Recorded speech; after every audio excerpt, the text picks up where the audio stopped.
internet of value at Ripple, we're thinking much bigger than just cross-border payments. It's kind of like Amazon with rare books in the early days, just this market happens to be a $10 trillion market. We are at a historic turning point. Said in the past that you are doing for money what email did for communication. Moving the whole revolution forward. Take on it. There's trillions of dollars parked around the world. XRP. Is there a possibility that Ripple could take over Swift one day? Well, welcome back, ladies and gentlemen, to another episode. So far, let's get right into today's video. Wow, this is truly remarkable. We are in 2026 and the BIS is coming out here and lying to everybody. This is truly incredible. This video was just published hours ago and it has less than 1,000 views. And your average individual is not going to sit through this and listen to these people speak because it is extremely boring to them. Little do they know their conversations that they're having are transforming finance. And the transformation of finance currently, we as humans have an opportunity to have a piece of this financial infrastructure. And that is the protocols that they're going to be leveraging in the new financial infrastructure that they're building. And they just told you that they don't have the answers to their problems, but they're lying. We know they have the answers to their problems. We know this is going to be a marathon, not a sprint. And for the fact that Stephanie came out here, you're going to listen to her in a moment, and pretty much telling you that we need like a central clearing hub, right? Telling you this in 2026, and we knowing what XRP and what Ripple is doing behind the scenes and how closely they're working with the BIS, this is remarkable. And then we're going to get into the price of XRP, we're going to get into the trades, but folks, take a listen to what was said here in this 2-hour panel. More reaction, Stefan? Maybe on some questions on the scalability. I agree that the biggest thing is the scalability of a blockchain. It's not the governance necessarily. What we need if we want to move all capital markets from DTCC, Euroclear, Clearstream, is to have a blockchain that is sufficiently resilient to absorb all those volumes. And currently, there is no blockchain that is able to do that. So it's the maximum what we can do. The real revolution is to have blockchain and to get rid of all this infrastructure and to be able to do payments without having all these clearing problems. So my belief is that in the future, tokenized deposits are useful to modernize the internal infrastructure of a bank to make sure that deposits are that. But basically, it's reproducing traditional finance. To pay someone else, it means that the other bank has the claim on the bank A. And if you spread that globally, it means that all banks in the world have exposure to all of the banks. It's not possible. So that's why you need a central clearing mechanism to clear all that. It's incredible when you talk about interoperability, scalability, because this is something that we have been talking about for years. And the fact that she's coming out here and saying there is no blockchain, is to have a blockchain that is sufficiently resilient to absorb all those volumes. And currently, there is no blockchain that is able to do that. That is such BS. My goodness, that is such BS. And the fact that she even says this, just listen to this one more time. Possible. So that's why you need a central clearing mechanism to clear all that. Because when we get into a document from the World Economic Forum titled Central Bank Digital Currency, Global Interoperability and Principles, they stated bridging mechanisms. To achieve interoperability with cryptocurrencies and stablecoins, CBDC should incorporate bridging mechanisms that enable the transfer of value between different blockchain networks. These bridging mechanisms could use technologies like atomic swaps, interoperability protocols, or interoperability-focused blockchains to facilitate the exchange of assets between CBDC and other digital currencies. A Ripple-designed CBDC can provide a means to bridge disparate currencies through XRP. Its inherent interoperability can allow for connection with other central bank ledgers for efficient cross-asset and cross-border transactions. This can be done with cross-issuance, using XRP as a bridge currency or via cross-ledger communication protocols. This reduces the risk that institutions are forced to accept when transacting across multiple networks or currencies in the current system.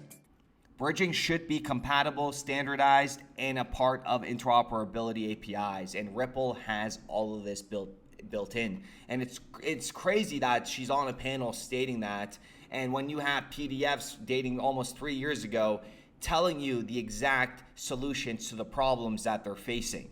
And you're gonna listen to a video clip that we made, give or take 3 years ago, and the stuff that was said and to what is being said in this BIS panel that just dropped less than 12 hours ago is truly, truly remarkable. And the reversal that we're gonna see for XRP, ladies and gentlemen, do not underestimate the reversal XRP is gonna see. Currently, we are trading at $1.13. We just peaked at $1.14. Bitcoin right now, it is at a crucial point. The markets are at a crucial point. We have some trades open right now that we have been documenting on our live streams. Make sure you guys are subscribed to the channel and notifications are turned on so you guys don't miss any of the live streams. But every single trade that we opened, I told you when I opened it, I told you guys my thesis behind it. And now it is a very, very important moment here for XRP to see what it's going to do. Are we able to pierce through $1.20 with enough volume and maintain those levels? Because as you guys know, July 13th, we are now less than 10 days away from the DTCC coming out here and adopting blockchain technology, okay? And we're gonna get into what they're gonna be adopting first as well.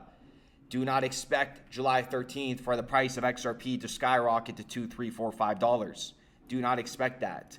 But what you should expect is these institutions and these regulated entities slowly starting to scale in to this ecosystem. So with that being said, ladies and gentlemen, take a listen to this. We're gonna wrap it up with this one, but this is just crazy. And you could see the people are pretty much out of crypto now. The people that are about to become wealthy with crypto, you guys deserve it. You guys deserve it. And for the years of just accumulating and any kind of doubt that you had or may have had, I just hope that the amount of information that we have shared on this channel is able to have your conviction at a very high rate, because the asset you guys are holding is much bigger than Amazon. It's much bigger than Apple. It's much bigger than any other technology company out there. It cannot be compared to XRP. So that being said, listen to this. Is to have a blockchain that is sufficiently resilient to absorb all those volumes. And currently, there is no blockchain that is able to do that. We got the IMF dropping XRP bombs. We got the World Economic Forum hinting at a major financial shift and how are we going to migrate to the new system as a whole and provide interoperability. We're going to get into all that right now. IMF published this just days ago. Trust bridges and money flows, a digital marketplace to improve cross-border payments. And boy, oh boy, this one is absolutely crazy. 3 models arise: a private settlement asset and marketplace such as Ripple's XRP, an open source marketplace such as the Stellar Foundation. They're referring to it as well.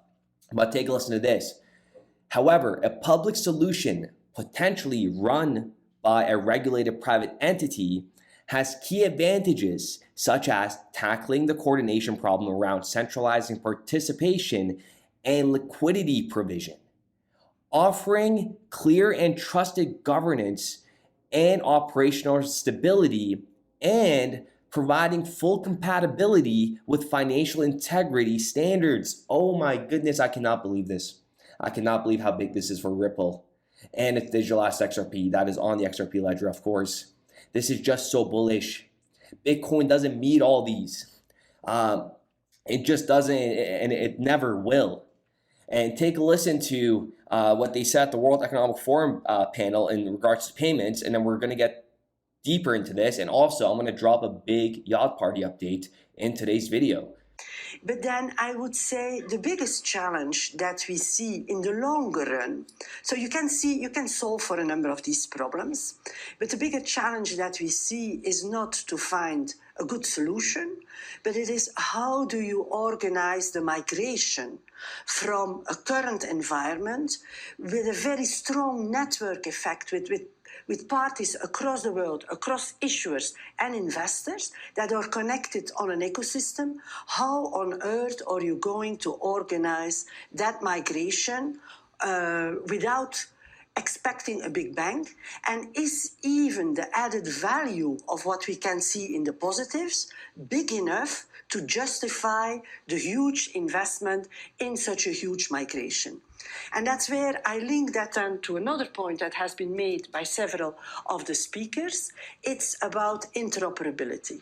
And the interoperability, I see it even more between what I say, the new and the old world. Because if we don't get that right, I think migration simply becomes impossible. So the interoperability between the new world, but not losing the liquidity. How on earth are we going to host that migration? And then she brings up interoperability and liquidity to maintain that liquidity. Okay. Further on to liquidity, take a listen to what the IMF said. And again, the foreign exchange market, folks, is way more than $8 trillion a day. Liquidity in the foreign exchange market is a key factor of success. The currency pairs traded on the marketplace will naturally gravitate to those offering most liquidity. Moreover, central banks could participate in the foreign exchange markets to provide further liquidity, especially where markets are thinner to start with. And take a listen to this. In cross-border payments, a common settlement asset or common settlement platform does not exist because different countries use different currencies and have different banking systems. In this environment, bilateral credit relationships between transacting parties become essential, but these relationships are typically scarce and costly. Central banks can and have intervened by providing liquidity through swap lines, but bilateral trust relationships between central banks that are necessary for the creation of swap lines are often missing.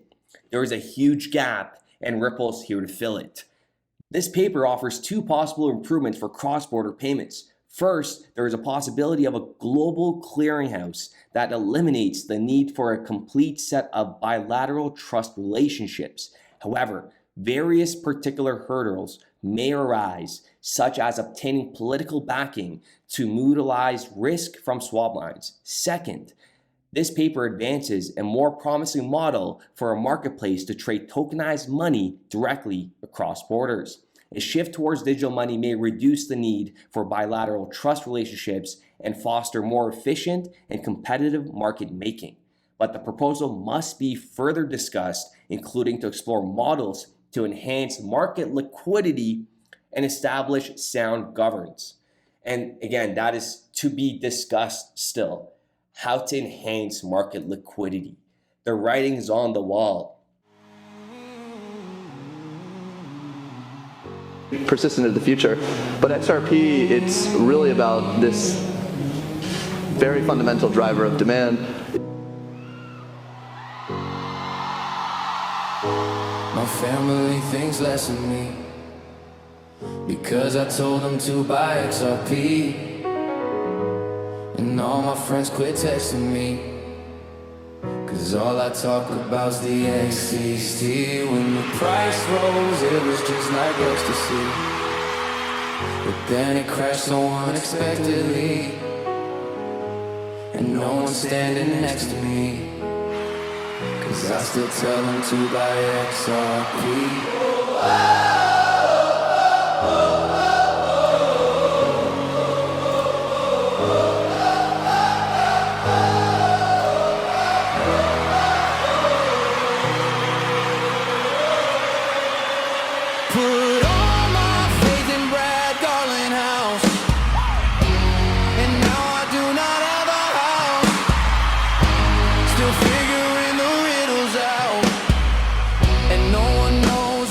Talking about, but I still buy my XRP. If you don't like it, you can suck my DM. Buy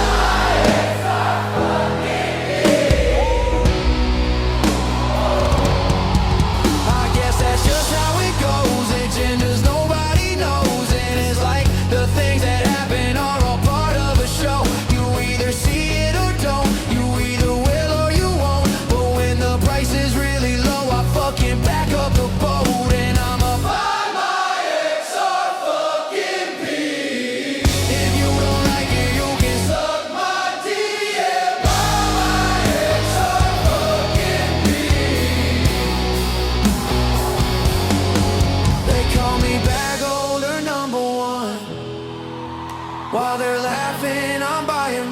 son. My therapist says let it go, man. I said no, it's all part of the plan.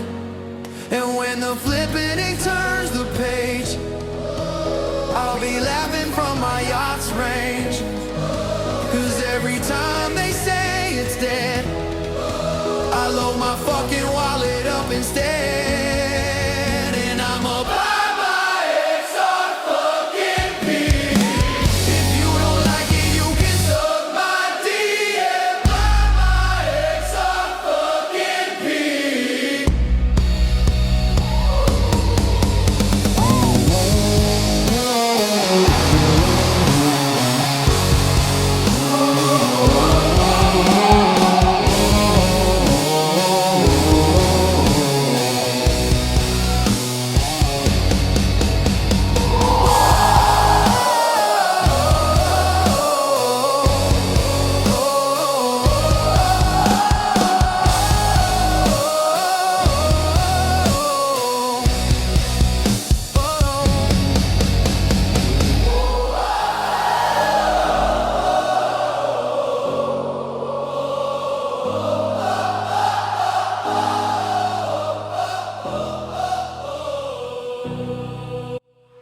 With that, I'm going to end with Ripple has been ready for this moment. The XRP community has been ready for this moment. I'm thrilled you are on this journey with us. It is definitely happening. Thank you very much. I think what we're building has, it's solving a real problem. And I think all of the tokens, my advice to anybody would be, understand the utility. If there's real utility and there's real value being delivered to a real customer, there will be value in the token.